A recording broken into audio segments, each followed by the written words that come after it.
आप चाहें कितनी बार भी दुर्गा सप्तशती का पाठ कर लें, शायद हो सकता है आपने किया भी होगा, लेकिन उसके बाद भी आपको वह नहीं मिल पाया होगा या आपकी वह मनोकामना भी पूर्ण नहीं हो पाई होगी जिसके लिए आपने इस पाठ को किया था।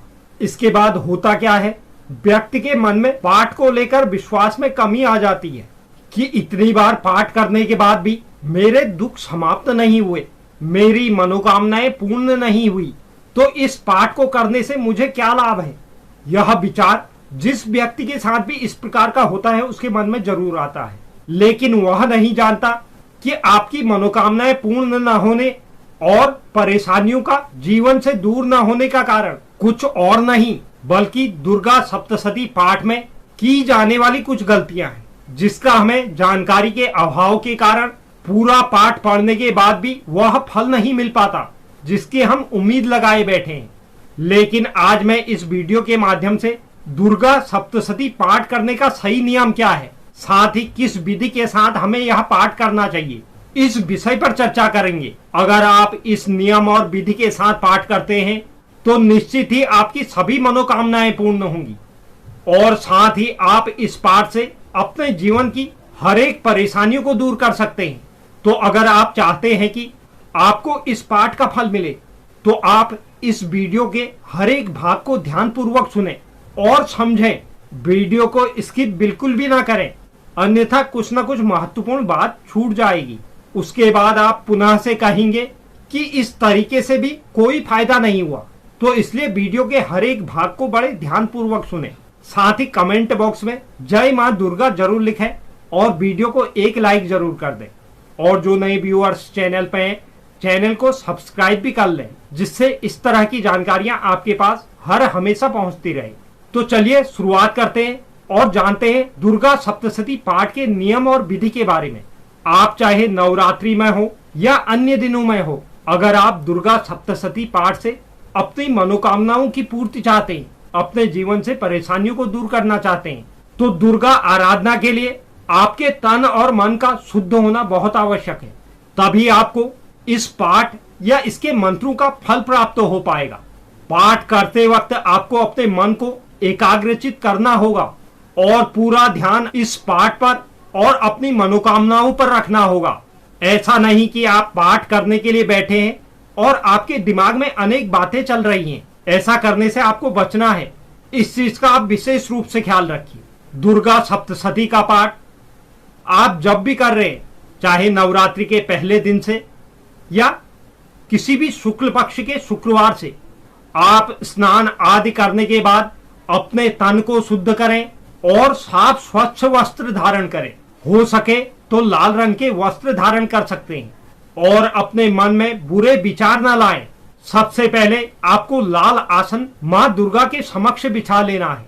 मां दुर्गा के समक्ष पूर्व दिशा की ओर मुंह कर आप आसन ग्रहण करें और दुर्गा सप्तशती के पुस्तक को लाल कपड़े या व्यासपीठ के ऊपर रखकर पाठ करें। पुस्तक को हाथ में उठाकर पाठ ना करें या जमीन में रखकर पाठ ना करें। अगर आप किसी विशिष्ट मनोकामना की पूर्ति के लिए इसे अनुष्ठान के तौर पर कर रहे हैं तो इसके लिए आप संकल्प जरूर लें, क्योंकि जब किसी भी कार्य के लिए व्यक्ति संकल्पित हो जाता है और उसे निष्ठा भाव के साथ निभाता है तो उस पाठ के फलों में वृद्धि हो जाती है। दुर्गा सप्तशती पाठ के दौरान किसी भी अध्याय को अधूरा न छोड़ें। अगर एक दिन में आप पाठ खत्म नहीं कर सकते हैं तो आप हर दिन एक पाठ करें।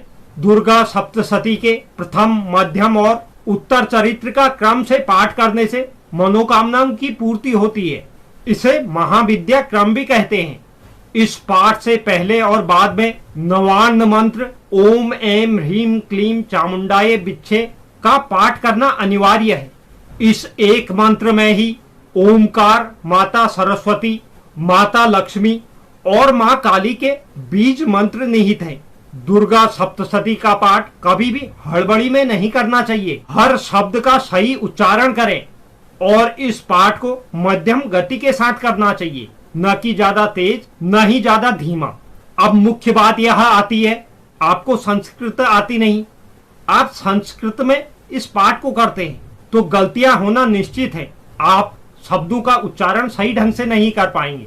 तो इसलिए अगर आप संस्कृत नहीं जानते या संस्कृत में सही रूप से उच्चारण नहीं कर पाते हैं तो आपको इस पाठ को हिंदी में कर लेना चाहिए। इससे भी आपको वही फल प्राप्त होगा जो आपको संस्कृत में पढ़कर फल मिलने हैं। इस पाठ को करते वक्त मन में शंका नहीं होनी चाहिए। श्रद्धा भाव से पूरे विश्वास के साथ माँ को अपनी परेशानियां बताते हुए या अपनी मनोकामनाएं बताते हुए श्रद्धा के साथ इस पाठ को करना चाहिए। लेकिन एक मुख्य बात का आपको ख्याल रखना है कि आप इस पाठ को किसी के अहित के लिए ना करें, अन्यथा वह आपके लिए नुकसानदायक होगा। अगर आप इस विधि के साथ और इन नियमों के साथ इस पाठ को करते हैं तो निश्चित ही दुर्गा सप्तशती का पूर्ण लाभ आपको प्राप्त होगा। आपके जीवन से हर दुख दूर चले जाएंगे और आपके घर में सुख समृद्धि यश मान सम्मान सबकी प्राप्ति आपको होगी। तो यह दुर्गा सप्तशती पाठ के नियम के संबंध में बहुत महत्वपूर्ण जानकारी थी। उम्मीद करता हूं यह जानकारी आपको पसंद आई होगी।